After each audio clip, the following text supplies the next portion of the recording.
Insufficient gowns, masks, and other protective equipment, and even inadequate training. In the middle of an unprecedented pandemic, these nurses are splitting their time between working around the clock and protesting the dire conditions they say prevent them from properly doing their jobs. And on Monday, New York's biggest nurses union went a step further, suing the state's health department and 2 hospitals for what they describe as unacceptable failures.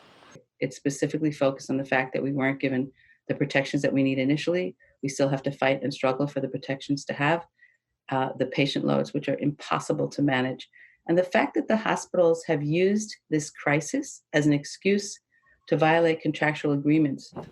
Among the lawsuit's demands, for judges to put an end to hazards that cause or are likely to cause death or serious physical harm, and for nurses to be given at least one N95 respirator mask daily. Nurses at least one hospital had resorted to covering their uniforms with trash bags because there were not enough medical gowns. And this even as the hospital denied there were shortages of protective equipment. The association says more than 9,500 of its registered nurses have tested positive for coronavirus and that 11 have succumbed to it. In mid-April, the CDC estimated that healthcare workers represent about 11% of all COVID-19 infections in the United States.